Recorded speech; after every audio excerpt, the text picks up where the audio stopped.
Sa sigaw ng bayan, sino ba ang tama?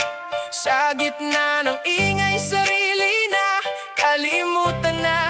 Nag-aaway sa kulay, sa pangalan, sa salita. Pero pagbabago nagsisimula sa gawa.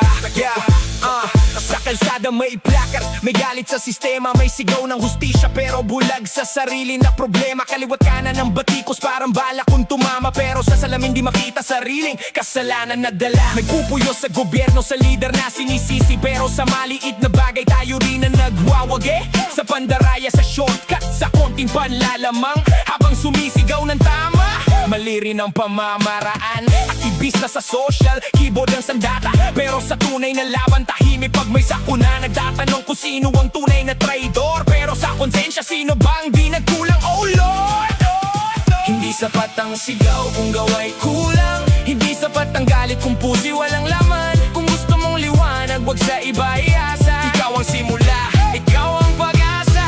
Simula sa sarili, wag sa iba. Kung gusto mong pagbabago, ikaw muna. Hindi salita ang tunay na laban, kundi sa pusong marunong tumanggap ng kasalanan. Pumasok sa kapangyarihan, dala ang malinis na hangarin, pero unti-unting nilamon ng sistema at sariling damdamin. Mga pangakong dati parang apoy kung magliyab, ngayon abo na lang. Tinangay ng hangin ang paglimot at pagkapit sa trono at sa labi. Kapit sa posisyon kahit prinsipyo'y malagas, ngiti sa harap ng tao, likod puno ng pangahas. At tayo namang butante, hati sa opinyon. Nakalimutan na ang layon, ang tunay na misyon. Hindi kulay ang kalaban, hindi pangalan ng partido, kundi ugaling di nagbabago kahit sino ang maupo. Kung ang puso'y puno pa rin ng inggit at galit, paano aasahan ang bukas na payapa at tahimik? Hindi sapat ang sigaw kung gawa'y kulang. Hindi sapat ang galit kung puso'y walang laman. Kung gusto mong liwanag, wag sa iba iasa. Ikaw ang simula, ikaw ang pag-asa. Simula sa sarili, wag sa iba.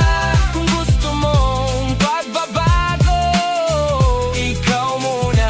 Hindi salita ang tunay na laban, kundi sa pusong marunong tumanggap ng kasalanan. Siguro oras na para ibaba ang kamao at itaas ang kamay, hindi para sumuko kundi magbago. Simulan sa maliit, sa totoo, sa araw-araw. Disiplina sa sarili, doon magsisimula ang ilaw. Hindi perpekto pero pwedeng magsimula sa respeto, sa tama, sa simpleng paggawa.